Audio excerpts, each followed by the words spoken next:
अह, हम लाइव हो गए हैं। अस्सलाम वालेकुम वंस अगेन एवरीवन। और आई थिंक ये मेरा जो है काफ़ी अरसे के बाद, नॉट काफ़ी अरसे, मेरे ख्याल में 2 महीने के बाद एटलीस्ट ये मेरा सेशन स्टार्ट हो रहा है। इसकी वजह ये थी कि कुछ पर्सनल इश्यूज थे, इस वजह से ऑनलाइन नहीं आ सका। स्पेशली मेरी मदर की डेथ हो गई थी, इस वजह से जो है मैं थोड़ा सोशल मीडिया से दूर था। तो अब ये है कि वापस जो है अलनाफी के प्लेटफॉर्म पे जो भी स्टूडेंट्स हैं और जो भी हम लोग काम कर रहे थे पहले, उसी को वैसे ही लेके चल रहे हैं। थोड़ी सी अपडेट दे दूं, हम लोग we suppose to launch our updated courses I think back in September. But ये है कि ये एक महीना थोड़ा सा आगे हो गए हैं। तो ये है कि अक्टूबर में जो है, जो बाकी के कोर्सेज हैं उनमें से 2 कोर्सेज हो जाएंगे, और फिर नवंबर में जो है हम जो है इन कोर्सेज को कंप्लीट कर देंगे जो है। मीनवाइल आप जो कर रहे हैं, जो पढ़ रहे हैं, जो भी आप यूज़ कर रहे हैं, जो भी मैंने चीज़ें उसमें बताई हैं, तो वो चीज़ें चलेंगी।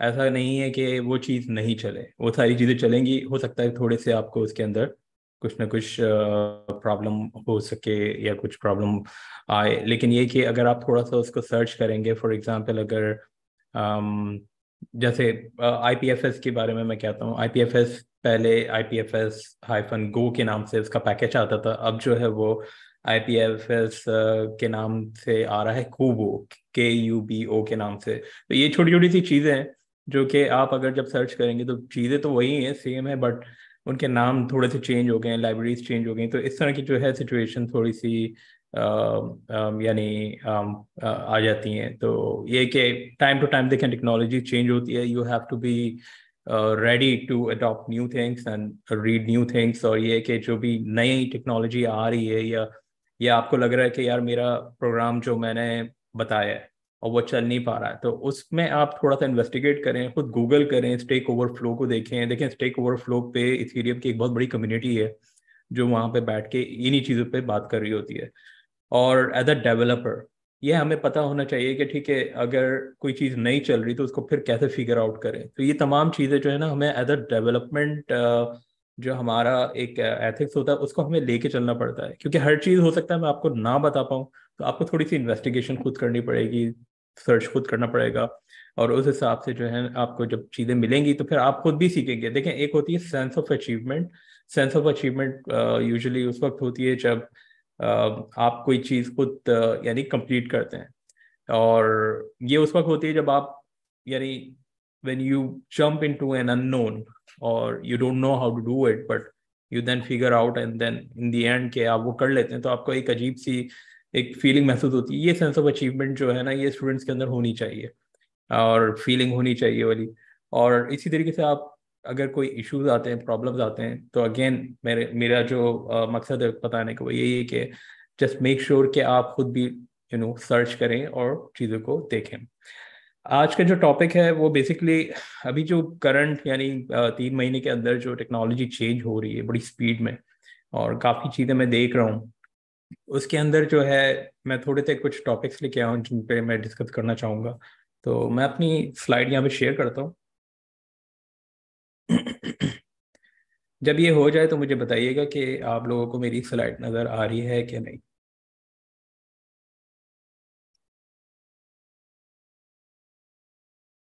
आमीन सुमा आमीन, थैंक यू मिस सालिया।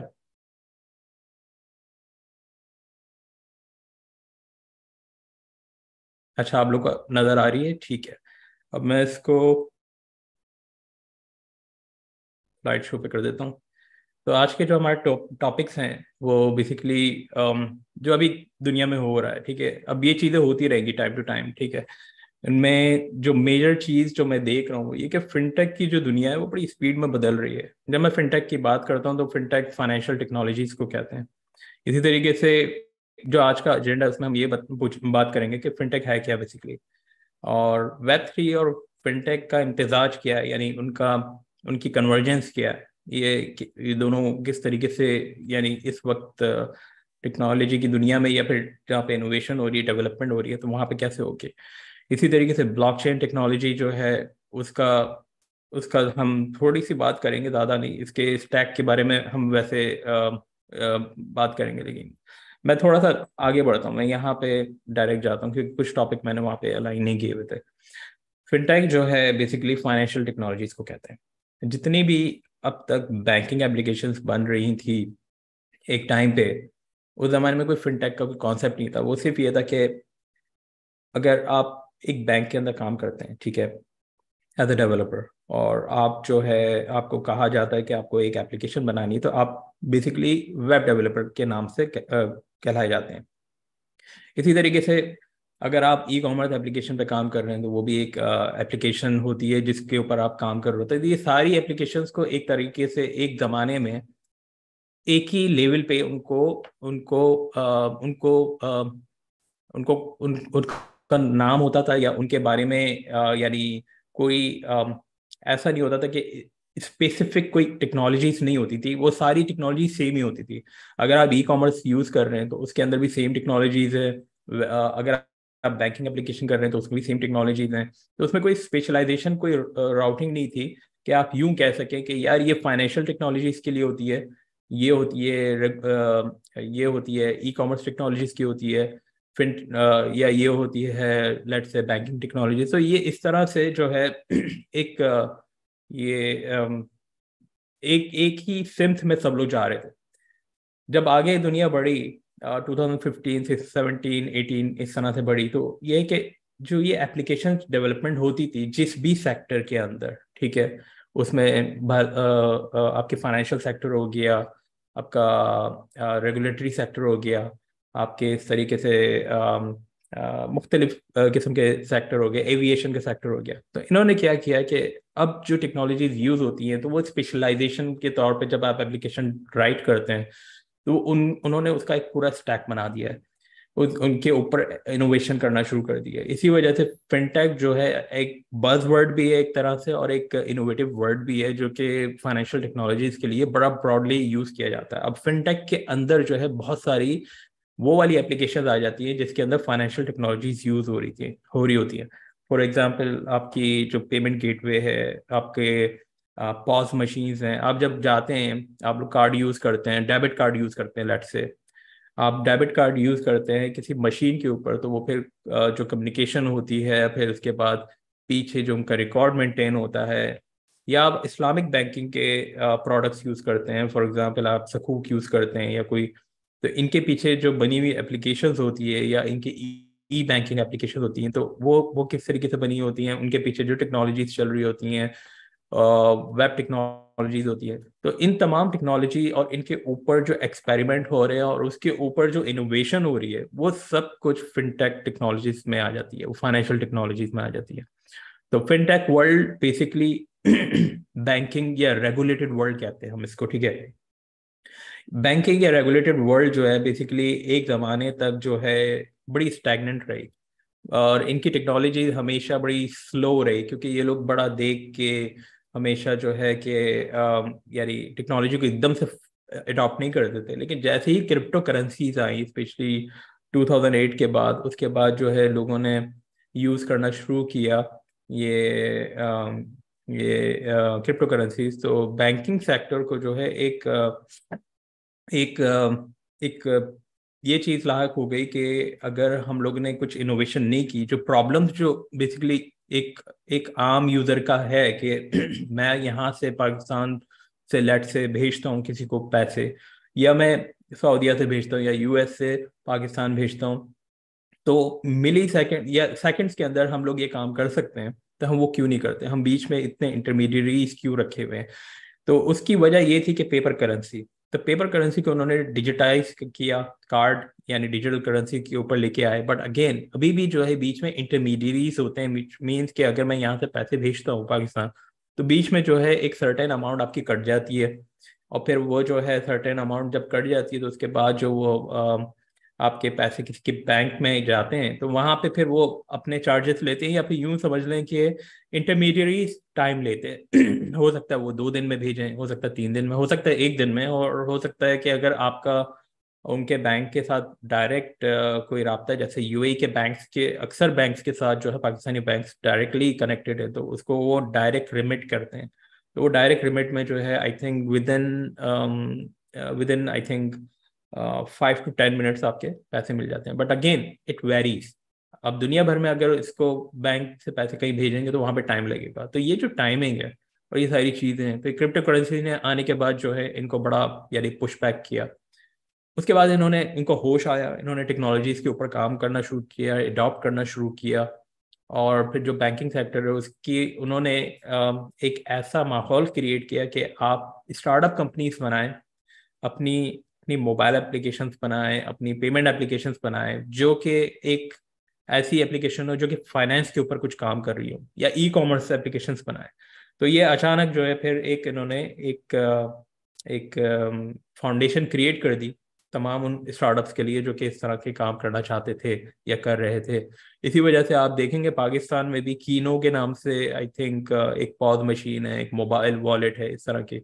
लेकिन अभी भी क्योंकि गवर्नमेंट की तरफ से बहुत ज़्यादा सपोर्ट नहीं है फिनटेक के अंदर, तो इसलिए इस तरह की एप्लीकेशंस कम आ रही हैं। इस्लामिक बैंकिंग के ऊपर लोग अपनी एप्लीकेशंस बना के लेके आ सकते हैं, भले वो लैंडिंग हो या नॉन लैंडिंग हो, या फिर वो किसी भी किस्म की यानी फाइनेंशियल आपको हेल्प दे रही हो। तो ये एक ज़बरदस्त सेक्टर है। और इस सेक्टर को जो है लोग अब टेक्नोलॉजी यूज़ कर रहे हैं, उसके अंदर एआई यूज़ कर रहे हैं, ब्लॉकचेन यूज़ कर रहे हैं, क्रिप्टो करेंसी यूज़ कर रहे हैं। लेकिन इनको इन अ रेगुलेटेड वे में कर रहे हैं, विच मीन्स के ऐसा नहीं है कि कोई भी आप पेमेंट कर रहे हैं तो वो एकदम से आउट ऑफ कंट्रोल हो जाए, यानी आप उसको हैंडल ना कर सके, किसी ने आपके साथ स्कैम कर दिया। तो वो तमाम चीज़ों को हैंडल करने के लिए फिनटेक वर्ल्ड ने अपना एक रेगुलेटेड अपना जो एक दायरा है वो रखा हुआ है। विच मीन्स कि आप जो भी इनोवेशन करेंगे विद इन दैट दायरा और उसमें जो रहते हुए आप करेंगे, तो which means you are under the authority of the government and central government, और या तो जो बैंकिंग सेक्टर उसके।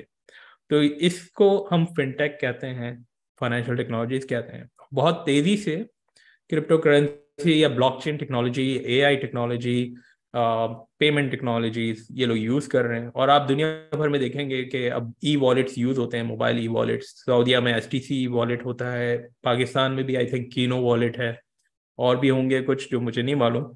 जैस कैश जो है वो भी एक फिनटेक एप्लीकेशन है। तो ये जो एप्लीकेशंस हैं ये सारी इन्हीं टेक्नोलॉजीज को innovation, of course they are not using blockchain, but point ये है कि ब्लॉकचेन भी यूज किया जा रहा है कई जगहों पे, कई मुल्कों में। और कि किस तरीके से वो इंटरमीडियरी के दरमियान जो कम्युनिकेशन हो रही है उसमें किस तरीके से उसको इस्तेमाल किया जाए और कैसे करें। तो ये फिनटेक का एक थोड़ा सा मैंने आपको इन्फो दे दिया आइडिया। वेब 1, वेब 2, वेब 3 मैं कई दफ़ा बता चुका हूँ, but again web 1 read only एक एरा था जो 99 2000 2004 तक आप कह सकते हैं, जिसके अंदर ज़्यादातर जो है विजुअलाइजेशन के ऊपर ज़्यादा काम था, जो कि टेक्स्ट बेस्ड थी। तो वेबसाइट्स बनती थी लेकिन वो टेक्स्ट बेस्ड होती थी, और ज़्यादातर रीड ओनली यानी प्रेजेंटेशन बेस्ड आपकी वेबसाइट होती थी। वेब 2 टेक्नोलॉजी जो थी वो read and write, which means के they allow you to write anything on the web, like Facebook, Twitter, LinkedIn, इस तरह की जो इंटरेक्टिविटी है। और फिर मोबाइल के आने के बाद जो है एक मजदूर भी जो है घर में बैठा हुआ ये अपनी मजदूरी करते हुए जो है वो कुछ भी ट्विटर पर टाइप कर सकता है, यानी वो भी इंटरनेट से मुंसलिक हो गया, उसकी इंटरेक्शन हो रही है। तो इस तरह से ये एक वेब 2 का रेवोल्यूशन आया।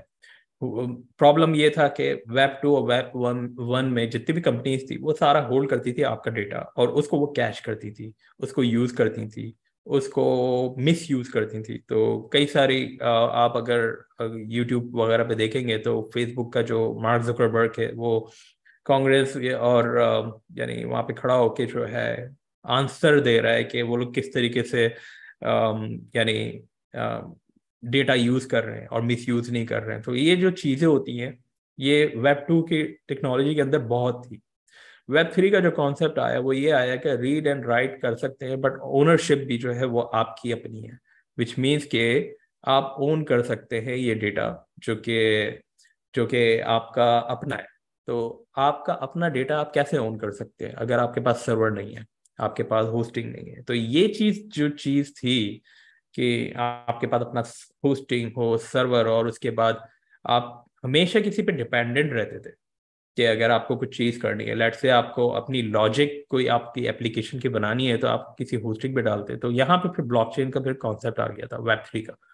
तो वेब 3 के कॉन्सेप्ट में जब ब्लॉकचेन आया तो वेब 3 का कॉन्सेप्ट जो है थोड़ा सा एक्सपेंड हुआ, और उसमें फिर बहुत सारी चीज़ें इंक्लूड होना शुरू की। तो अब जो वेब 3 का कॉन्सेप्ट है वो बहुत ज़्यादा, यानी यूं कह लें कि सब्जेक्टिव भी कह सकते हैं, क्योंकि अब वेब 2 के ऊपर भी जो लोग बैठे हुए हैं सेंट्रलाइज, जरूरी नहीं कि सारी चीज़ें ब्लॉकचेन पे डालें, तो वो अब वेब 2 पे बैठ के मेटावर्स की चीज़ें बना रहे हैं और कह रहे हैं कि वो वेब 3 एप्लीकेशन है।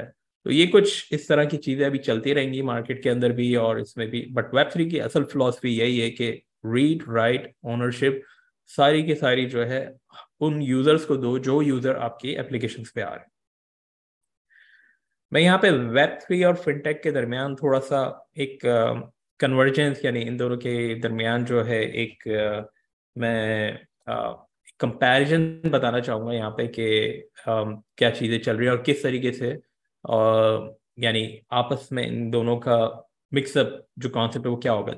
वेब 3 के अंदर डिसेंट्रलाइज एप्लीकेशन होती हैं, होस्टिंग नहीं होती। आप अगर होस्ट करते भी है तो वो डिसेंट्रलाइज करते हैं। लेट्स से आपने होस्ट किया है अपनी एप्लीकेशन को, अपनी अपनी डिसेंट्रलाइज एप्लीकेशन को एजोर पे किया, आपने गूगल पे किया है, आपने गोडैडी पे किया है, लेट्स फॉर एग्जांपल हाइपोथेटिकली, और आपने बहुत सारी जगहों पे किया। तो कहीं पे भी अगर ये डाउन होती है तो ये अवेलेबल है, बट इसकी जो लॉजिक बिहाइंड लिखी हुई है वो कहाँ लिखी हुई है? वो किसी होस्टिंग सर्वर के किसी लॉजिकल सर्वर पे नहीं चल रही या एप्लीकेशन सर्वर पे नहीं चल रही, वो चल रही है ब्लॉकचेन के ऊपर।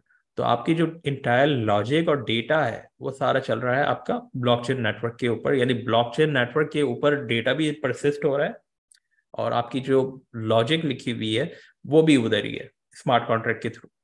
तो ये जब चीज हुई तो आप सिर्फ क्या होस्टिंग कर रहे हैं? आप सिर्फ कर रहे हैं होस्टिंग उसकी फ्रंट एंड जो आपने HTML में लिखी हुई है या आपने CSS पे लिखी हुई है। यहाँ पे मैं डायनेमिक कंटेंट की बात नहीं कर रहा हूँ। इसी तरीके से ये डिसेंट्रलाइज एप्लीकेशन वेब 3 के अंदर चलती है। तो सेंट्रलाइज एप्लीकेशन के अंदर होस्टिंग, डेटाबेस, डेटा और front end everything is in one under one hosting system. तो वो गूगल हो गया या कुछ भी हो गया, तो ये है कि एक ही जगह पे सारी चीज़ें कंट्रोल में है, प्लस डेटा भी कंट्रोल में है, आप उसको चेंज भी कर सकते हैं। जबकि डिसेंट्रलाइज एप्लीकेशन में आप डेटा चेंज नहीं कर सकते। तो ये जो है ये तमाम चीज़ें प्लस यूज़र की लॉगिन और सारी चीज़ें आपके कंट्रोल में। डिसेंट्रलाइज एप्लीकेशन में जैसे डिसेंट्रलाइज आइडेंटिटीज हो गई आपकी, फॉर एग्जांपल आपकी अपना वॉलेट जो है वो एक आइडेंटिटी है एक तरह से।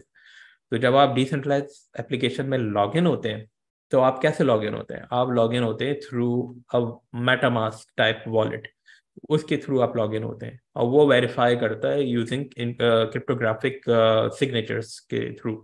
और वो साइनिंग जो आप करते हैं क्या आया कि आप हैं, आपने रजिस्टर किया है, तो ये सारी चीज़ें जो है वो मेंटेन कर रहे होते हैं ब्लॉकचेन के ऊपर। तो ये डिसेंट्रलाइज आइडेंटिटीज इस तरह काम करती है, जबकि अथोराइज्ड आइडेंटिटीज जो होती हैं वो डेटाबेस के अंदर होती हैं।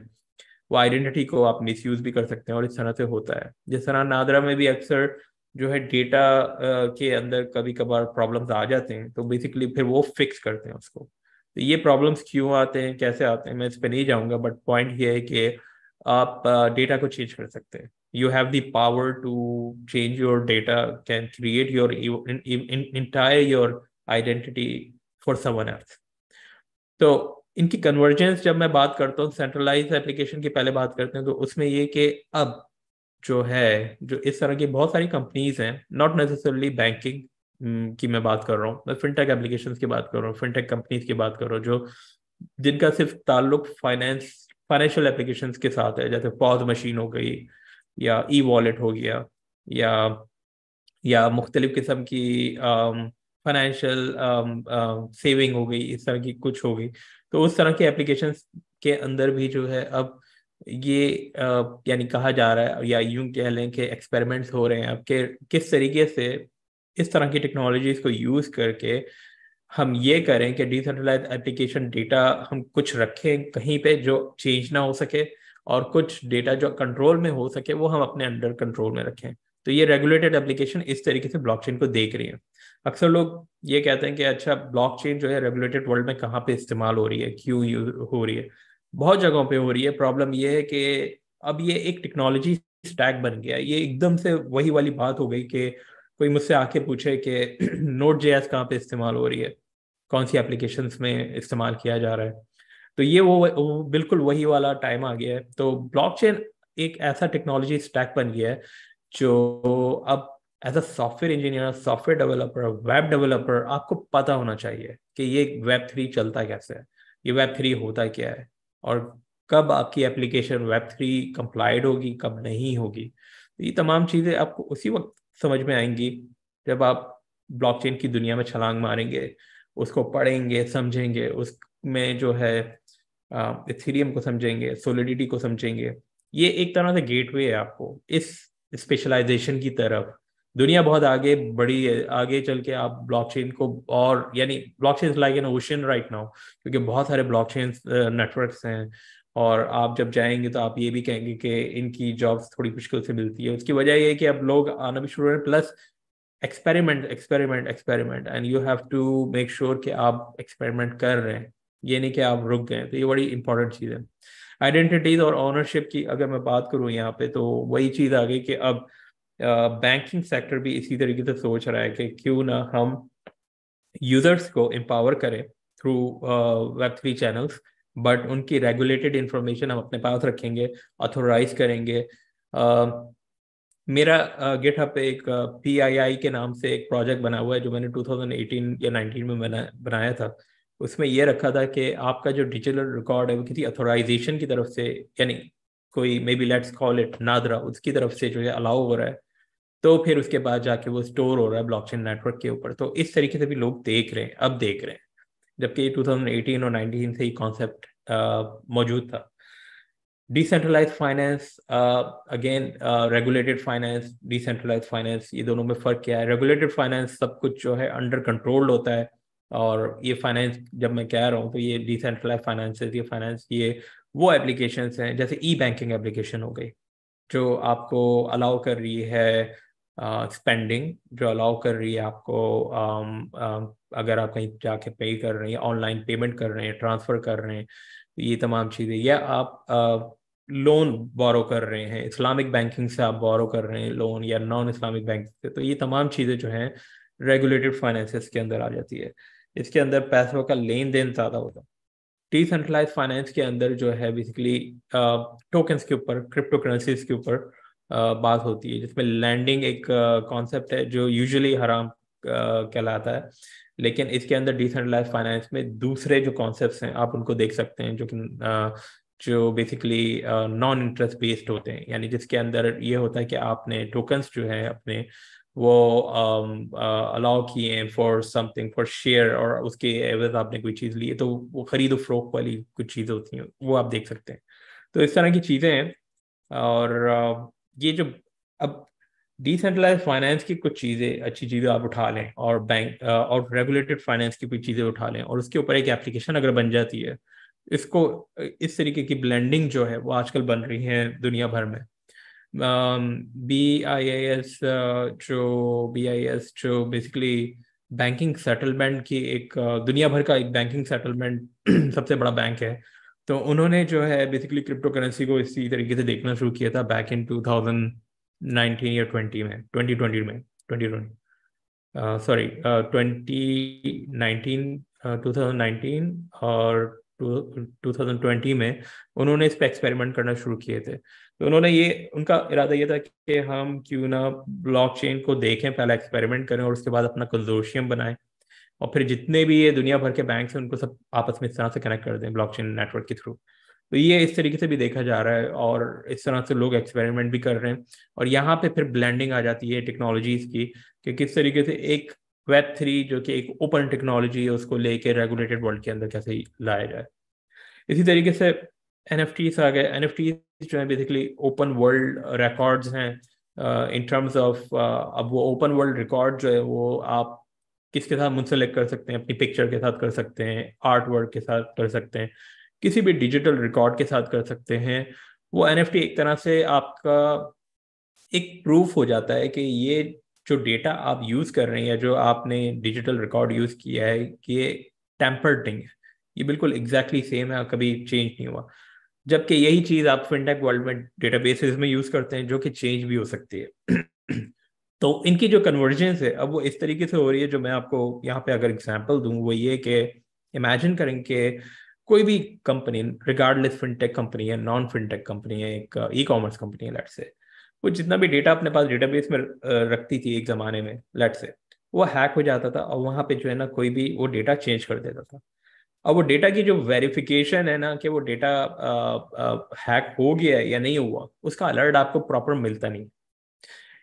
ये जो चीज़ है, अगर इमेजिन करें कि उस डेटा का जो है एक प्रूफ आपने उठाया, इनक्रिप्ट किया हैश की सूरत में, और आपने वो ब्लॉकचेन पे डाल दिया। अब नाउ आपने वो जो हैश ब्लॉकचेन के ऊपर डाला, तो वो इरिवर्सिबल है। रिमेंबर, वो ऐसा नहीं है कि डिक्रिप्ट हो सके। इरिवर्सिबल, इरिवर्सिबल वो वाले इंक्रिप्शन होती है जो कि आपके इस तरह के डेटा को कभी अलाउ नहीं करती कि वो डिक्रिप्ट हो।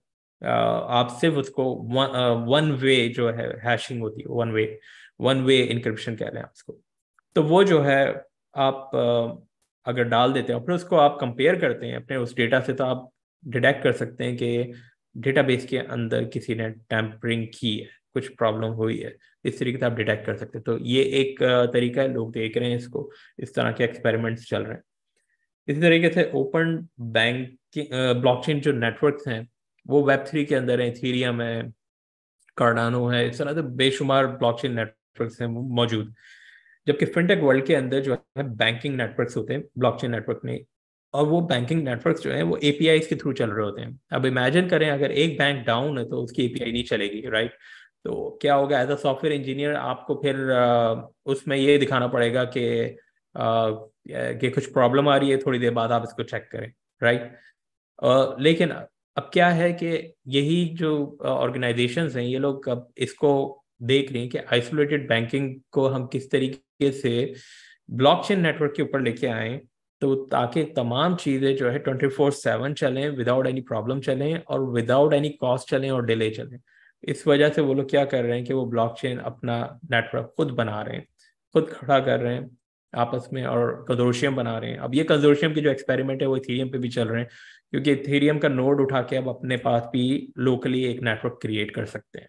जो आई थिंक मैंने आपको अगर आप मेरा वो कोर्स जो फर्स्ट कोर्स है इथेरियम वाला, उसके अंदर मैंने जो है नोड कैसे चलानी है, कैसे यानी वो बनता है, वो उसकी मैंने डिटेलिंग बताई है। उसकी आप अगर डॉक्यूमेंटेशन में जाएंगे तो उसमें उन्होंने बताया हुआ कि आप किस तरीके से जो है अपना लोकल नेटवर्क भी बना सकते हैं।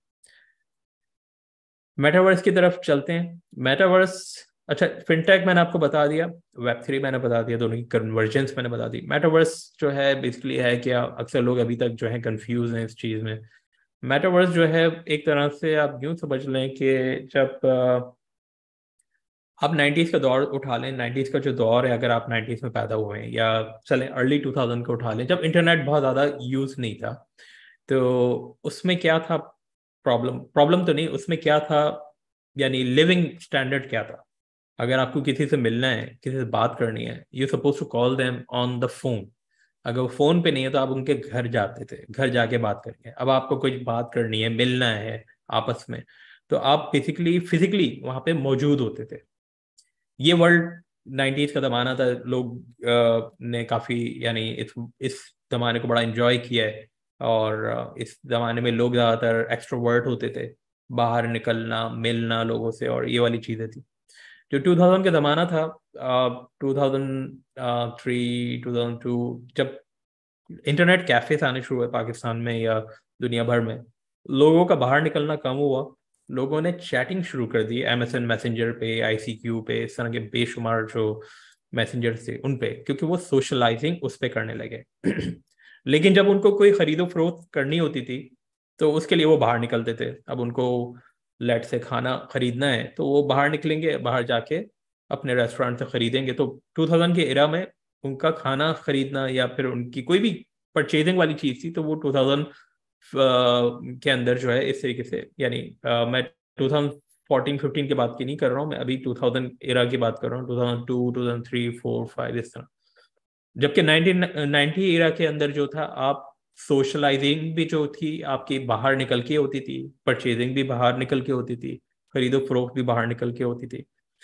तो 2000 के एरा में जब चेंजेस आनी शुरू हुई, नई एप्स बनी, स्पेशली जब स्मार्टफोन का ज़माना आया 2008 के बाद, जब चीज़ें बदलनी शुरू हुई, और स्पेशली 2015 के बाद जो रेवोल्यूशन आया एप्स का, पावर एप्स का, इन चीज़ों का, फूड पांडा, तो लोगों ने क्या करना शुरू किया कि जो आपकी वैसे ही आप सोशल मिलते नहीं है, लेकिन अब आप इंटरनेट पे मिलते हैं, आप इंटरनेट पे बात करते हैं, इंटरनेट पे चैटिंग करते हैं। वो चैटिंग से चेंज होके वॉइस पे चली गई, वॉइस पे चेंज होके वो अब आहिस्ता आहिस्ता जो है यानी एप्लीकेशंस बन गई कि अब आप जो हैं, आपको भूख लग रही है, आप खाना आपको चाहिए, तो आपने ऐप से मंगाना शुरू कर दिया। आपको कहीं जाना है, आपने ऐप से मंगा लिया। तो ये सारी चीजें जो है आपकी सोशलाइजिंग जो है आपकी लाइफ की, जो सोशल एक्टिविटीज हो गई आपकी, शॉपिंग हो गई आपकी, आपको कोई चीज खरीदनी है, घर में खरीदनी है, आपके पास बेशुमार साइट्स हैं, इंस्टाग्राम है या कहीं फेसबुक के पेजेस आप वहां से खरीद रहे हैं।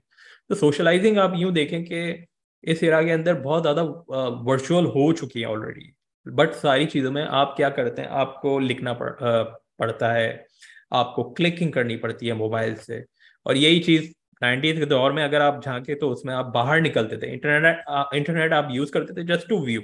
आप बाहर निकलते थे, आपको खरीदो फरोख्त करनी जो भी। अब आप इन दोनों एरा को देखें, ठीक है, और आप ये सोचें कि आगे की दुनिया फिर क्या बन रही है।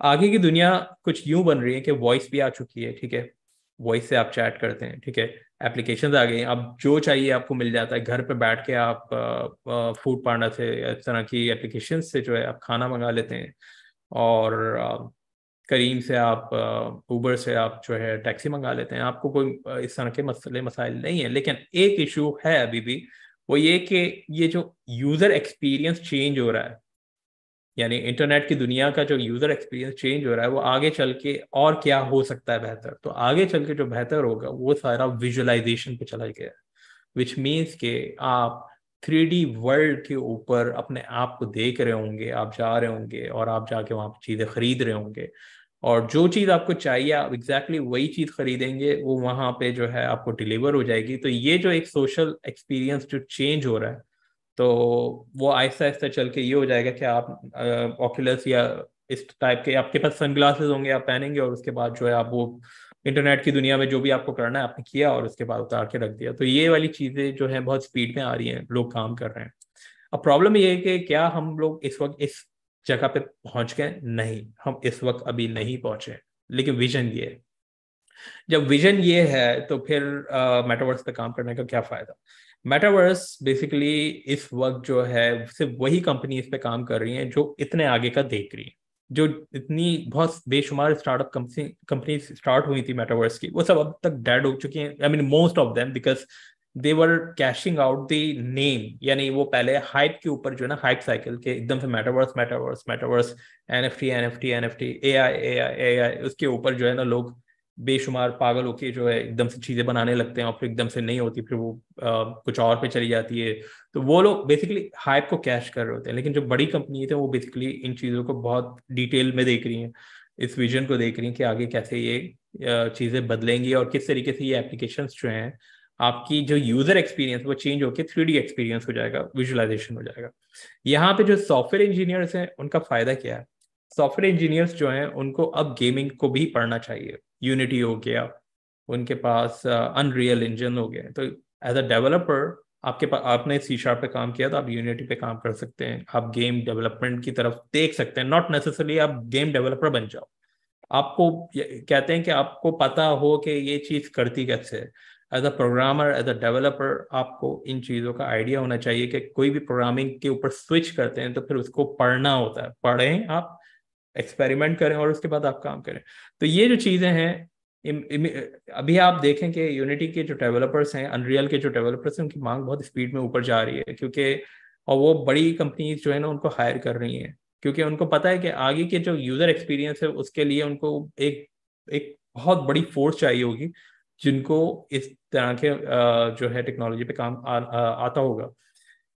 इसी के साथ जो डिजाइनर्स हैं वो क्या करना है, उनको क्या करना चाहिए? जो आर्ट्स की तरफ है, लेट्स से, ठीक है, जो ग्राफिक डिजाइनर्स हैं, वेब डिजाइनर्स हैं, या फ्रंट एंड डेवलपर्स हैं, लेट्स कॉल, उनको जाना चाहिए 3D मैक्स की तरफ, उनको जाना चाहिए माया की तरफ, उनको जाना चाहिए उन टूल्स की तरफ, ब्लेंडर की तरफ, जो कि आपको 3D पे एप्लीकेशंस बनाने देते हैं या मॉडल्स बनाने देते हैं, क्योंकि इनकी मांग भी बहुत स्पीड में दुनिया में बढ़ रही है, और ये और बढ़ेगी आगे चल के।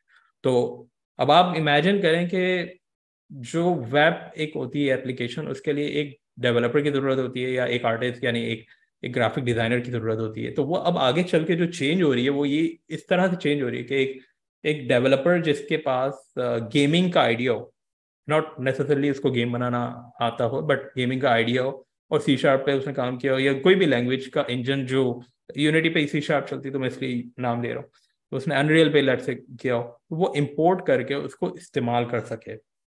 यहाँ पे मोबाइल एप्लीकेशन डेवलपर कैसे काम आएंगे? उनका क्या काम है? उनका ये काम है कि जब आप इस तरह की डिवाइसेस के ऊपर जो आंखों पे पहनी जाती हैं, ज़्यादातर वो एंड्रॉयड बेस्ड है। तो आपने अगर एंड्रॉयड पे काम किया है या आईओएस पे काम किया है, तो आपको पता है कि आप मोबाइल एप्लीकेशन बनाते हो और उसका पैकेज बना के जो है डिप्लॉय करते हो इन तमाम डिवाइसेस पे। तो वो मोबाइल एप्लीकेशन डेवलपर हो, वेब डेवलपर हो, ग्राफिक डिजाइनर हो, इनको आगे चल के ये अडॉप्ट करनी पड़ेगी तमाम टेक्नोलॉजीज। और इन टेक्नोलॉजीज के जो पीछे जो फाउंडेशन है उसमें कहीं ना कहीं जाके ब्लॉकचेन आ जाती है। तो ये जो है, एक मैं मेटावर्स का थोड़ा सा आपको बताने की कोशिश की कि किस तरीके से socializing in terms of e commerce, in terms of fintech, in terms of socializing social media, ये सारी की सारी चीज़ें जो हैं वो मेटावर्स की तरफ जा रही हैं। अब आप ये वर्चुअल रियलिटी की तरफ जा रही हैं। अब ये जो है, ये कहना कि ये कौन बना रहा है, कौन कर रहा है, इस तरह बेशुमार कंपनियां अपने अपने मेटावर्सेस बना रही हैं। उनकी अपनी अपनी एप्लीकेशंस हैं और उनके अपने अपने मुख्तलिफ किस्म के काम हैं। यहाँ पे मैं एक चीज़ मैं यहाँ पे हाईलाइट करना चाहूँगा। कुछ अर्से पहले मैंने एक वीडियो देखी थी किसी साहब की। उन्होंने बेसिकली काफ़ी लोगों को कंफ्यूज भी किया मेटावर्स के हवाले से, कि मेटावर्स का जो कॉन्सेप्ट है ना, उन्होंने क्यों किया मुझे नहीं मालूम, लेकिन आई थिंक उन्होंने काम नहीं किया था मेटावर्स पे, तो शायद इस वजह से वो उन्होंने जो पढ़ा तो वो पढ़ के बयान कर रहे थे। तो प्रॉब्लम क्या है मेटावर्स की, जो मिसकॉन्सेप्शन है मैं उसको थोड़ा सा बताना चाहूंगा कि मेटावर्स ऐसी कोई चीज़ नहीं कि कंट्रोल बाई किसी सीक्रेट सोसाइटी के थ्रू हो रही है, जैसे इल्यूमिनाटी जो हमारे यहाँ पाकिस्तान में बड़े मशहूर हैं। इस तरह की सीक्रेट सोसाइटी जो है वो कंट्रोल कर रही है ब्लॉकचेन को, कंट्रोल, ऐसा है नहीं, ऐसा कुछ भी नहीं है, ये पॉसिबल ही नहीं है। सबसे पहली चीज़ तो ये है कि जो ओपन वर्ल्ड मेटावर्सेस हैं, फॉर एग्जांपल डिसेंट्रलैंड हो गया, ठीक है, सैंडबॉक्स हो गया। सैंडबॉक्स तो कुछ हद तक जो है कंट्रोलेबल है, बट डिसेंट्रलैंड हो गया तो वो तो कंट्रोल आप कर ही नहीं सकते, क्योंकि वो decentralize peer to peer network के थ्रू बनाया गया है। तो अगर कोई उसकी टेक्नोलॉजी पढ़ेगा तो फिर वो उसके बाद भी वो कहे कि ये एक सीक्रेट सोसाइटी कंट्रोल कर रही है, इट्स इम्पॉसिबल। और सिर्फ यहाँ तक मेटावर्स की दुनिया यहाँ तक सिमट नहीं जाती। मेटावर्स बेसिकली अब बड़ा सब्जेक्टिव हो गया है। अब मेटावर्स का जो नाम है वो अब मेटावर्स से ज़्यादा स्पेशल कंप्यूटर की तरफ जा रहा है, विच मीन्स के कल को अगर एक एप्लीकेशन, एक एक आप जहाँ से आप ई कॉमर्स को ले लेते हैं, वहाँ तो आप कुछ खरीदो फरोख्त करते थे। अब वो खरीदो फरोख्त करने वाली जो चीज़ थी या ऐप थी, वो या तो आपके पास मोबाइल थे या फिर आपके पास एक वेब पेज था, आप वहाँ से जाके करते थे।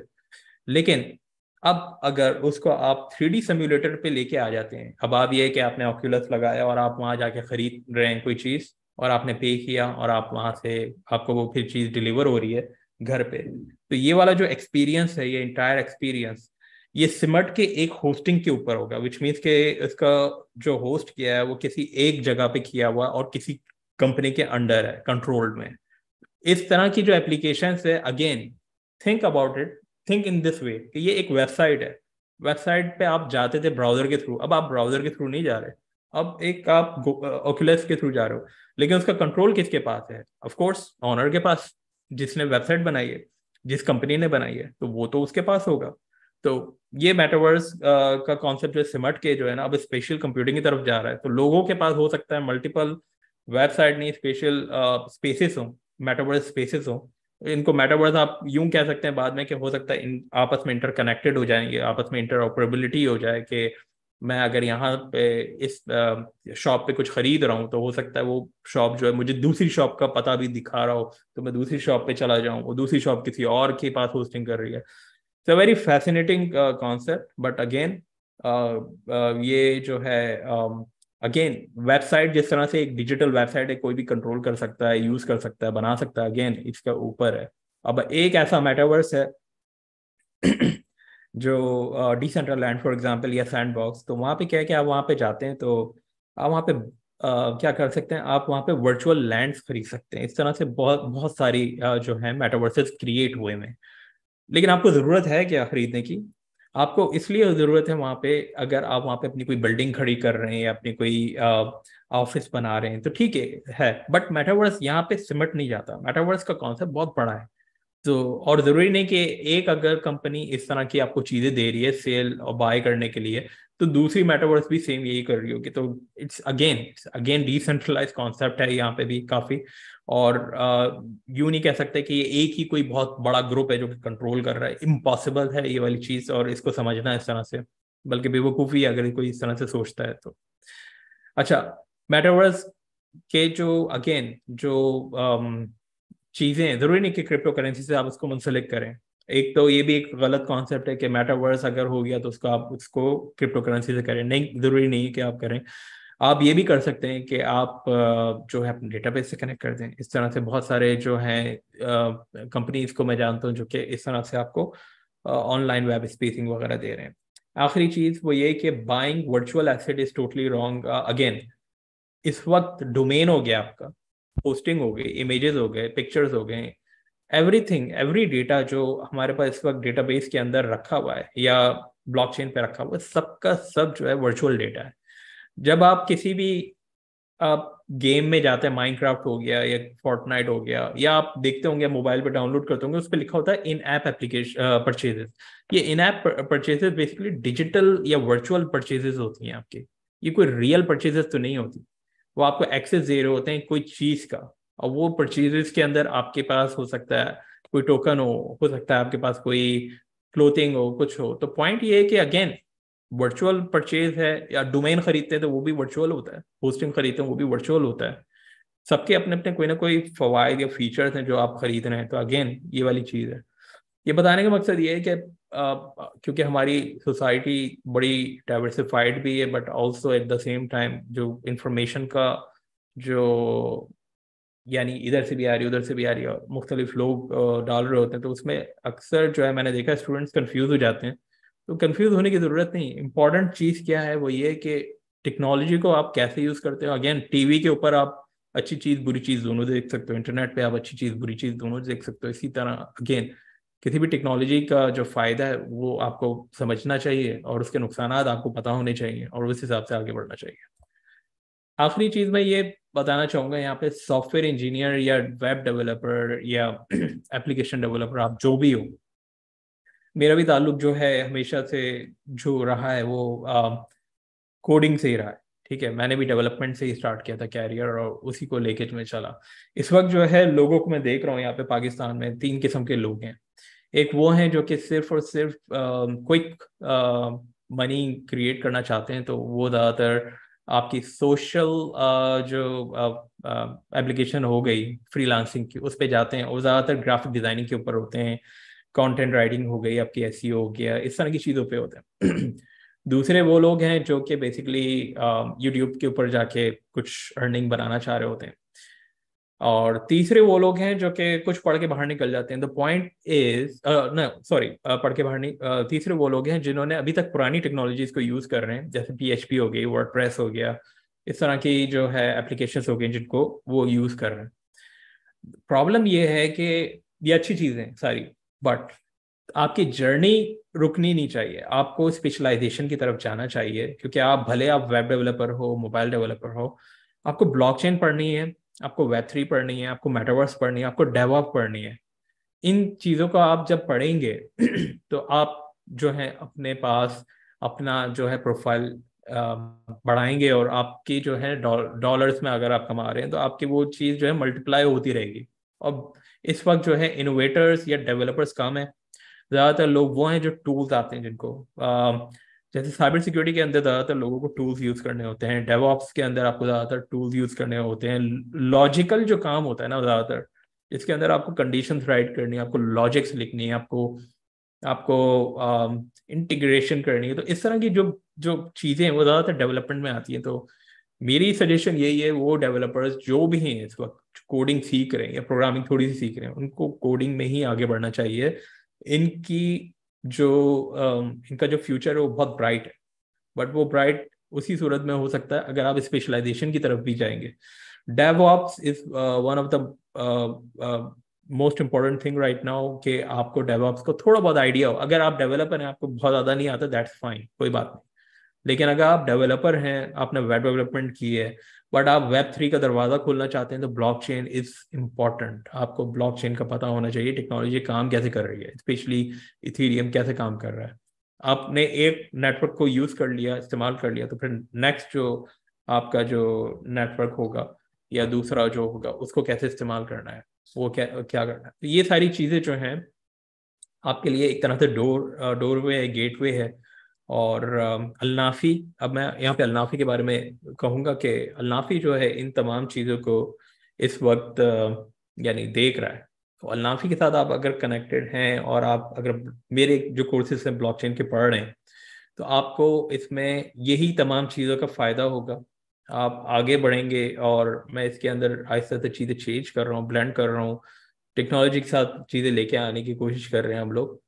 तो अपने आप को स्पेशलाइजेशन की तरफ आए, प्रोग्रामिंग सीखें, डेवलपमेंट सीखें। देखें, डेवलपमेंट और प्रोग्रामिंग सीखे बगैर आप ब्लॉकचेन के ऊपर अगर आते हैं, तो फिर आपके दो ही मकसद हो सकते हैं। या तो आप ब्लॉकचेन को समझना चाह रहे हैं और फिर उसके बाद आप उसके ऊपर नेटवर्क क्रिएट करना चाह रहे हैं अगर आप डेवऑप्स के हैं, या फिर आप ब्लॉकचेन के ऊपर आ रहे हैं इनोवेशन के लिए आ रहे हैं, आप अपने डेवलपर हैं क्योंकि आप स्मार्ट कॉन्ट्रैक्ट बनाना चाहते हैं, आप वेब 3 के ऊपर एप्लीकेशन बनाना चाहते हैं, आप इसलिए आ रहे हैं। और थर्ड जो है वो इसलिए आप आ रहे हैं कि आप उसकी जब इंफॉर्मेशन आपको मिलेगी, आप नेटवर्क साइड के बंदे हैं, आपने नेटवर्क थ्योरी आपको पता है बहुत जबरदस्त, but you wanted to learn about the blockchain, that is again blockchain is okay for you even if you are from a network field, if you are from a web development or programming field, if you are a mobile application developer, if you are let's say कि आप database developer, तो आप अगर इन तमाम चीज़ों से इन जगहों से आ रहे हैं, then this is something that you should learn. अच्छा, मैं यहाँ पे मेरे पास टाइम सिर्फ जो रह गया है, आई थिंक 10 to 15 मिनट्स रह गए। तो जी, आप लोगों के कुछ सवाल हैं जिनके मैं जवाब दे देता हूँ। जी हारिस, आप पूछ सर सकते हैं आवाज आ अपना रही है आपको? सवाल। वालेकुम सलाम, जी बिल्कुल आ रही है। सर सो ये जो भी आपने जो पूरा बताया, तो सर अगर मैं इनको स्टडी करता हूँ और ये करता हूँ, मेरा डेवलपिंग बैकग्राउंड तो डेवलपिंग कभी की नहीं है, लेकिन बैकग्राउंड है, like I have studied about it, लेकिन कभी उसको प्रैक्टिस नहीं की। तो अब हम्म। इस चीज को करने के क्या आपकी सर से, अगर आप मैं जॉब देखता हूँ बाहर इंडीड पे या लिंक्डइन में, तो वो तो कह रहे हैं like 5 years of experience, 10 years of experience. तो हम किस तरह से इसको करेंगे, स्पेशली इन यूएई और अ, गल्फ में? अच्छा, आप अभी जो हैं किसी यूनिवर्सिटी में पढ़ रहे हैं, क्या कर रहे हैं आप? नहीं, मैं यहाँ मतलब जॉब कर रहा हूँ। कहाँ पे जॉब कर रहे हैं आप, यानी पाकिस्तान में मैं- कर रहे हैं इस वक्त? नहीं, मैं यूएई में कर रहा हूँ जॉब, एथिसालात में कर रहा हूँ आप यू, एक्चुअली। अच्छा अच्छा, ठीक है। सही है, थैंक यू, मैं इसका जवाब देता हूँ आपको। जी जी। देखें, इसके अंदर जो है मेन जो चीज़ है, एक तो ये कि आप जब भी आप देखेंगे ना इंडीड वगैरह पे सारी चीज़ें एक्सपीरियंस तो मांग रहे हैं, ऑफ कोर्स मांगेंगे वो, बट अगेन मैंने ये पहले भी चीज़ बोली कि आप लोगों को स्टेप्स तो लेना है, आपको इंटर तो होना है, इंटर तो हो आप इस आप ब्लॉकचेन की तरफ इंटर हो। अब अच्छा, एक और चीज़ मैं बताना चाहूँगा तमाम स्टूडेंट्स के लिए, वो ये कि जब आप सीख रहे होते हैं ना कोई चीज़, तो आपको अब फिर वो बतानी पड़ती है, दिखानी पड़ती है। तो मैं जो हूँ ये कहूँगा कि जब आप कुछ भी पढ़ रहे हैं, ठीक है ना, पढ़ने के बाद उसका एक्सपेरिमेंट करें। स्पेशली आप डेवलपमेंट साइड पे अगर आ रहे हैं, तो गिटहब यूज़ करें, गिटहब के ऊपर अपना वो डालें जो आपने काम किया है। देखिए, ये one step at a time है। डोंट लुक एट कि एक्सपीरियंस मांगते हैं, don't look at, just learn, start studying it. ये कि एक्सपीरियंस मांग रहे हैं, अभी आप एक्सपीरियंस मांग रहे हैं, आप उस तरफ देख क्यों नहीं? देखें, सीढ़ी जो है one step at a time लेना। क्या आप उस स्टेप पे हैं कि आप कहें कि यार मुझे ब्लॉकचेन आती है? नहीं। क्या आपके पास गिटहब रिपोजिटरी है? नहीं। क्या आपने कुछ एक्सपेरिमेंट ऐसे किए किसी कंपनी के अंदर रहते हुए? नहीं। तो आप पहले इन चीज़ों को अपनी यानी इस्तवार करें, और उसके बाद जो है आप आगे चल के जो है एक्सपीरियंस वाला, नॉन एक्सपीरियंस वाला, और इंडीड ज़रूरी नहीं, अब आप यूएई में भी देखेंगे तो जॉब्स आ रही हैं। आप ट्राई करें ब्लॉकचेन के ऊपर तो आपको मिलेगी जरूर। जी सही। सर मैं ये पूछ रहा था कि मतलब इसका अपना डिप्लोमा है या सिर्फ ये मतलब एक शॉर्ट कोर्स है? अच्छा, ये जो है डिप्लोमा की सूरत में जो है इंशाल्लाह अक्टूबर के, नहीं नवंबर के एंड तक आपको मिल जाएगा। जी। यूसुफ भाई आप ऑनलाइन हैं इस वक्त यहाँ पे? अरे यूसुफ भाई इस वक्त है नहीं। खैर ये आप जी सवाल जी, मैं क्वेरी जो हूँ है ना इधर। डायरेक्ट। जी जी। जी तो यूसुफ भाई ये जो हमारा डिप्लोमा है ब्लॉकचेन वाला, क्योंकि नवंबर में ये सारे इंशाल्लाह जो है अपग्रेडेशन हो जाएगी, तो उसके बाद जो है डिप्लोमा कब तक यानी ये डिप्लोमा ही होगा ना स्टार्ट इनका, या ये जी जी, शॉर्ट ये कोर्सेज हैं? डिप्लोमा अभी तो सर्टिफिकेट है ये। जी। सही ओके। सही, थैंक यू। अभी जी सर्टिफिकेट ये है, बाद में अभी डिप्लोमा है। डिप्लोमा जो हम्म। है ये हमने एक्रेडिशन के लिए अभी नहीं भिजवाया। ये है कि सही। हम इसको प्लान कर रहे हैं कि जैसे ही आपकी जो ये अपडेट हो जाती हैं चीज़ें, तो इंशाल्लाह हम इन द कमिंग मंथ और टू हम इसको भिजवा देंगे एक्रेडिशन के लिए, तो फिर ये डिप्लोमा हो जाएगा एट लेवल 4। तो ये एक प्लान में है हमारे। तो आप जो ओके। जो भी एनरोल करना चाहता है वो पढ़ सकता है। तो हम्म। फिर उसके बाद हम उसको डिप्लोमा का सर्टिफिकेट दे सकेंगे जब ये एजुकॉल से क्रेडिट हो जाएगा। सही। तो इस तरह के आपके पास जो भी क्वेश्चन आए तमाम स्टूडेंट के लिए, प्लीज़ आप लोग डायरेक्टली जो है अलनाफ की टीम को आप कांटेक्ट करिएगा इस बारे में, क्योंकि अभी जो ये कोर्सेज हैं ये एज अ सर्टिफिकेट कोर्सेज मौजूद हैं, जो आप कभी भी स्टार्ट कर सकते हैं, यूज़ कर सकते हैं। जी अनवर। हेलो सर, आवाज़ आ रही है? हल- बिल्कुल आ रही है। हाँ सर, मेरा मतलब जनवरी से इरादा है ब्लॉकचेन लेने का ट्रैक। ठीक है, तो अभी मैं वेब अच्छा। डेवलपमेंट पढ़ रहा हूँ। तो वेब डेवलपमेंट गुड। से फ्रंट एंड और बैक एंड दोनों मतलब अच्छे से मतलब कंप्लीट करना है, मतलब एक हम्म। बेहतर ब्लॉकचेन समझने के लिए ये पूछना चाह रहा था। बिल्कुल। वजह वजह ये है कि देखें, जब आपको ये हो जाए ना कि आप एप्लीकेशन बना सकते हैं, जी डेटाबेस जी यूज़ कर सकते हैं, जी। होस्टिंग कर सकते हैं, होस्टिंग यानी डाल सकते हैं कहीं पर, और आप वही वो सर्वर पे एप्लीकेशन। होस्ट कर सकते हैं जी। सर्वर पे होस्ट कर आप सकते हैं होस्ट। अपना मतलब जो वेबसाइट में। हम्म। जी जी बोलिए। बिल्कुल। जब आप ये चीज़ें कर लेंगे और जब आप डेटाबेस को इस्तेमाल कर लेंगे, तो आपका जो माइंड है ना वो एक वेब 2 का माइंड बन जाएगा। आपको पता होगा कि वेब 2 के अंदर जो है ओके सर। टेक्नोलॉजी कैसे इस्तेमाल होती है। एपीआईज वगैरह देखें देखें, एपीआईज किस तरह से क्रिएट करते हैं, एपीआई क्या होती है, वेब एप्लीकेशन ओके सर। कैसे बनती है। अब मुझे ये तो नहीं मालूम आप कौन सा कोर्स यूज़ कर रहे हैं, बट ये कि मेक श्योर कि आप ये जब कर लें, जब आप कंफर्टेबल हो यस जाएं, तो फिर उसके बाद आप यस। ब्लॉकचेन के ऊपर ज़रूर आएँ। जैसे सर मैं इंडिया से हूँ, यहाँ पर फिनटेक का बहुत ज्यादा मतलब ये है, मतलब डिजिटल पेमेंट्स आई थिंक सबसे अधिक इंडिया में यूज हो रही है। तो मैं बिल्कुल। ब्लॉकचेन पर के उसमें काम कर सकता हूँ? बिल्कुल कर सकते हैं, बल्कि मेरे ख्याल में तो आपको तो फिर तो 100% जाना चाहिए, क्योंकि इंडिया में काफ़ी काम हो रहा है हाँ यूपीआई, बहुत ज्यादा काम हो राइट। रहा है सर इस। यूपीआई पे हाँ यूपीआई सर। हाँ, तो ये है कि वेब डेवलपमेंट के बाद जो है आप जो है आप ब्लॉकचेन के ऊपर आए, ब्लॉकचेन पे सीखें, ब्लॉकचेन पे जो है ये तमाम चीज़ें यानी स्पेशली जैसे मैंने आपको बताया ब्लॉकचेन के ऊपर कि किस तरह से कन्वर्जेंस आप फिनटेक की कर सकते हैं, और क्या क्या आपको, क्योंकि अब इसकी डिमांड बढ़ रही है ऐसे ऐसे मार्केट के अंदर। तो जब आप अपने आप यहाँ को तो बहुत लिखेंगे ना ज्यादा कि है, आप। यहाँ तो हम्म। इंडिया में बहुत ज्यादा है। बिल्कुल। और तो ये ये पूछना चीज़ था कि इसमें हम्म। फिनेंशियल नॉलेज मतलब जरूरी नहीं है कि आपको इकोनॉमिक्स बैकग्राउंड होना चाहिए, कॉमर्स बैकग्राउंड होना चाहिए जस्ट इसमें फिनटेक में काम करने के लिए? उस तरह का कोई रिक्वायरमेंट नहीं है ना?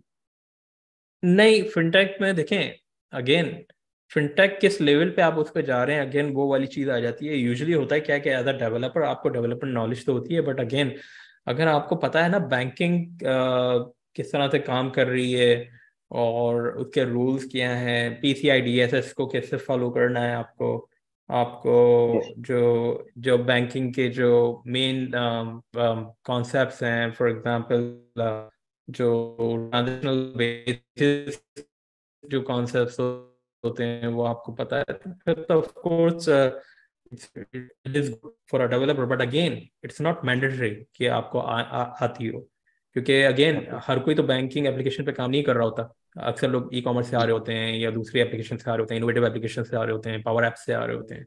तो वो जी अगेन डिपेंड करता है कि आप किस तरीके से जो है इस चीज़ को फॉलो करते हैं, कैसे लेके मुझे चलते हैं। असल तो में टेक्नोलॉजी को ना समझना है, मतलब अंडरस्टैंड करना है, बेहतर तरीके से सीखना है, तो ऐसा मेरा ये वेब है।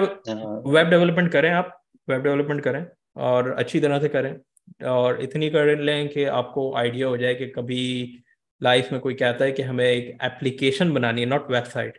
वेबसाइट तो कोई भी जी बना लेता है, एप्लीकेशन बनानी है जो कि सर्वर पे चल रही हो, ये सर्विस दे रही हो, लॉगिन सिस्टम हो और इस तरह जी का ई जी कॉमर्स हो, इस तरह की बना लें आप। जब आप ये कर लें तो फिर of course you can easily यानी jump to any blockchain. But again आप अगर अच्छे वेब डेवलपर नहीं है तो it's okay, you can still become a smart contract developer blockchain के। क्योंकि आपने अगर ओके वेब डेवलपमेंट के कॉन्सेप्ट क्लियर है ना, आपको असल चीज कॉन्सेप्ट है, जी कॉन्सेप्ट क्लियर है ओके और आपने एक्सपेरिमेंट जी कर लिया है, तो फिर आप जो है आप ब्लॉकचेन पे आ जाए। ब्लॉकचेन के आप हीरो बनना चाहते हैं तो जस्ट मेक श्योर कि आपको स्मार्ट कॉन्ट्रैक्ट पे आपका हाथ ऐसा साफ हो कि कोई भी आपको कोई लॉजिक के आप बना दें। जी, उस तरह का बनना है। हम्म। जैसे 3 महीने चले। मैं चाह रहा था कि एक पूरी वेब डेवलपमेंट में जनवरी तक बहुत अच्छे से कंप्लीट करना, बहुत अच्छे से, तो जनवरी चल से मिला याद है। ठीक, थैंक यू। चलें, गुड बस लक। वैसे सर ये पूरा कोर्स कितने आवर्स का है? जैसे मैंने वेबसाइट पे देखा है 60 आवर्स 70 आवर्स दिखा रहे हैं वहाँ पर, उतना ही है बस? ये 60 to 80 आवर्स का है, और इसके अंदर अच्छा जो है थ्योरी भी है, इसके अंदर प्रैक्टिकल भी है, इसके अंदर क्विजेस भी ओके हैं, तो इस तरह की चीज़ें हैं। सारी ओके चीज़ें इसमें ओके यानी it's a mixed up course. और अभी जो है क्योंकि ये अवेलेबल तो 2020 के एंड से या 2021 से है ये ऑलमोस्ट। बट ये है कि अब अपग्रेड करना, अब अपग्रेड हो रहे हैं, यानी इसमें नई चीज़ें और ऐड कर रहे हैं, तो वो चीज़ें चल रही हैं। यस सर ओके ठीक है, thank you. Thank you sir thank you. जी सद्दाम। अस्सलाम वालेकुम सर, आपने कोर्स में ट्रफल पढ़ाया हमें, लेकिन अब न्यूज़ आ रही है कि ट्रफल तो ख़त्म हो रहा है सर, तो इस सिलसिले में आप क्या कहते हैं? ट्रफल ख़त्म नहीं हो रहा। ट्रफल की जगह जो है बेसिकली अब जो है लोग दूसरे फ्रेमवर्क्स के ऊपर जा रहे हैं, और स्पेशली जो है हार्ड हैट को लोग यूज़ कर रहे हैं बहुत ज़्यादा। तो हार्ड हैट और ट्रफल में बहुत माइनर सा फ़र्क है बाय द वे, जो पीछे जो काम हो रहा है वो सेम है। और कम्युनिटी जो है इस वक्त जो है हार्ड हैट की बढ़ रही है, बड़ी हो रही है, वो बिल्कुल हो रही है, बिल्कुल सही कह रहे हैं।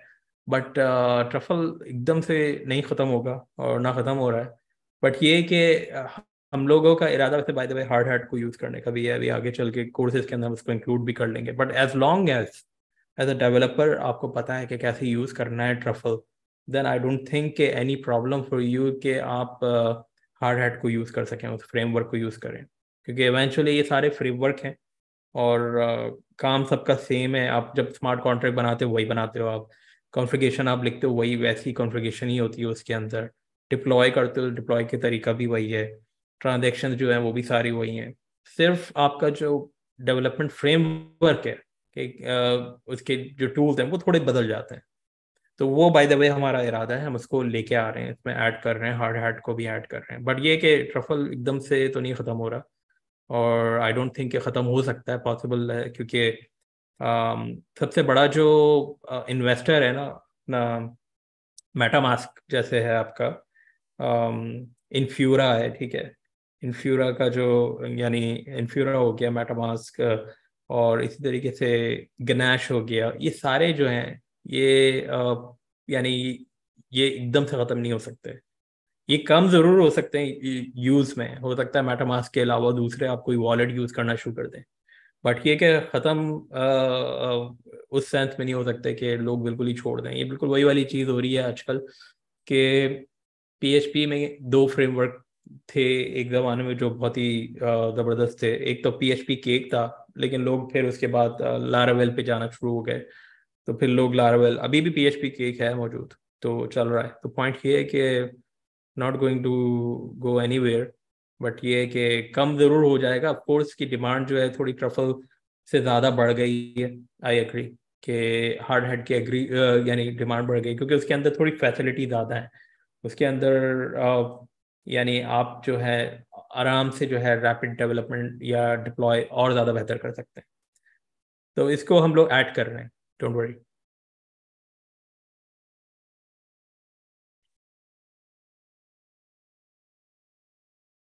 जी सैयद मोहम्मद हुसैन हसन हुसैन, यस जी। कोई सवाल था आपका? सैयद हुसैन, मोहम्मद हुसैन।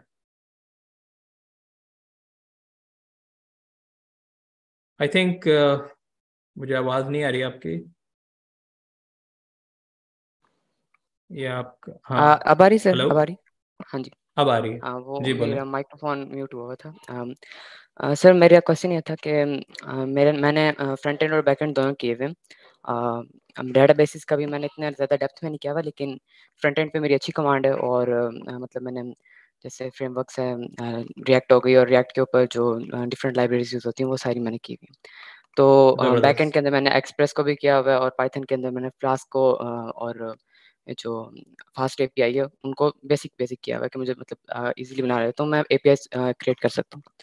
तो अब मैं अगर इन चीज़ों को ब्लॉकचेन के साथ मतलब इन्फ्यूज़ कर देता हूँ ब्लॉकचेन के साथ, और जो एआई है, जैसे वेब 3.0 के अंदर यही दो चीज़ें यूज़ होती है ना मेनली।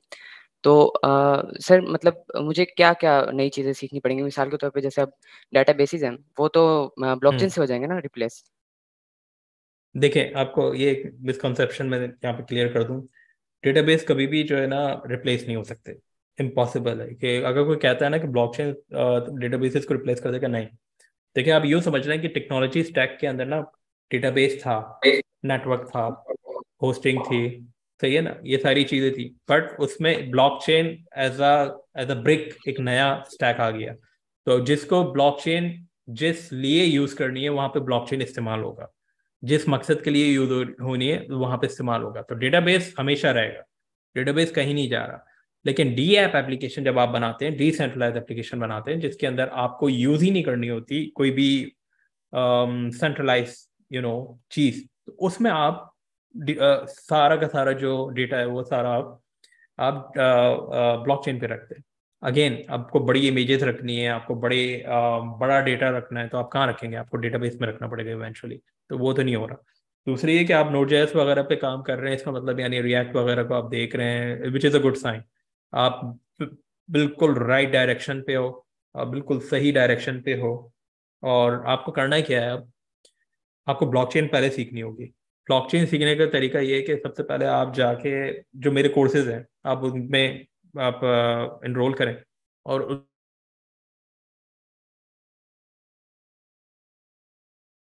जब आप ये देखोगे, क्योंकि वेब 2 में अगर आपने ये काम कर लिया ना, रिएक्ट पे कर लिया, एक्सप्रेस पे कर लिया, एक्सप्रेस जेएस वगैरह पे कर लिया, और आपको पता है डेटाबेस आपको पता है, तो बाकी चीज़ें आपके लिए बहुत आसान होगी। So go for the blockchain first and then go for the AI. देखिए, एआई जो है ना वो चल तो रहा है, बट अगेन उसको इन्फ्यूज करने से पहले ब्लॉकचेन समझे। अगर आपने ब्लॉकचेन समझे बगैर पहले आप एआई पे गए, तो फिर आप आपके राउटिंग जो है ना थोड़ी डिफरेंट हो जाएगी। क्योंकि जब आप डेवलपर को ढूंढ रहे होते हो, तो दो किस्म के डेवलपर ढूंढ रहे होते हैं, कि वेब 2 और वेब 3 का उसमें बंदे को जो है ना एक्सपीरियंस हो। तो आप जब वेब 2 वेब 3 का एक्सपीरियंस होगा, तो फिर एआई आप बाद में उसको एक तरह से लेके आ सकते हो। क्योंकि ब्लॉकचेन का वेब से बहुत ज्यादा ताल्लुक है, एआई का नहीं है ज्यादा। एआई का ताल्लुक स्पेशली स्पेसिफिक फीचर से ताल्लुक है किसी भी वेब एप्लीकेशन के ऊपर, फॉर एग्जांपल चैट जीपीटी वगैरह। तो कहने का मकसद ये कि वेब एप्लीकेशन तो बन जाएगी, क्या आपको एआई की जरूरत है? Again the question comes in. तो ज्यादातर ब्लॉकचेन की जरूरत कहाँ पे आ रही है, एआई की कहाँ पे आ रही है, तो वो आपको फिर आंसर खुद देने पड़ेंगे। But if you are looking yourself के आपको वेब 2 के बाद वेब 3 समझना है, तो blockchain is the first CD. उसको आप समझेंगे, उसके लिए उसके बाद आपके लिए आसानी हो जाएगी मेटावर्स की भी। तो आप जो जब समझेंगे तो मेटावर्स की भी आसानी होगी। एआई आप उसको as a plus add on आप लेके आए अपने पास।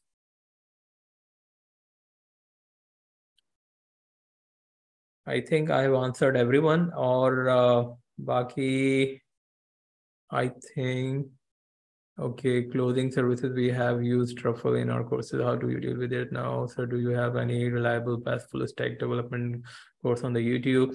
देखिए YouTube पे जो है ना फुल स्टैक के बहुत सारे हैं YouTube पे कोर्सेज। आपको फुल स्टैक बनना नहीं है, लेकिन आप कर लें तो बहुत अच्छा। अगर आप बन जाते हैं तो बहुत अच्छी बात है। फुल स्टैक का मकसद क्या होता है कि बंदे को यूजर इंटरफेस पे भी आता है काम अच्छी तरह, और बैकएंड पे भी आता है। थोड़ी बहुत HTML CSS वगैरह अगर आपको आती है, आपको मजा आता है उसमें करने में, आपको डिव्स को ऊपर नीचे करने में मजा आता है, then go for the full stack. आपको काफी अच्छी मिल जाएगी, but go for Node.js application development, ठीक है। और इसके अलावा और कोई क्वेश्चन आपका यहाँ पे नहीं है। Just search randomly, there are many good channels like अपना कॉलेज। यस ऑफ कोर्स, बिल्कुल आप देख सकते हैं, यूडेमी पे देख सकते हैं। हम लोग का बाय द वे एक वेब डेवलपमेंट कोर्स आ रहा है, आई थिंक वो आप अल्नाफी से आप जो है ना कांटेक्ट करके पूछ सकते हैं। तो I think they are building something very big very soon. अच्छा, मैं अब क्लोज कर रहा हूँ, और मेरी तरफ से बहुत बहुत शुक्रिया आप सबका आने का। Thank you very much. इंशाल्लाह सी यू नेक्स्ट वीक देन। अल्लाह हाफिज़।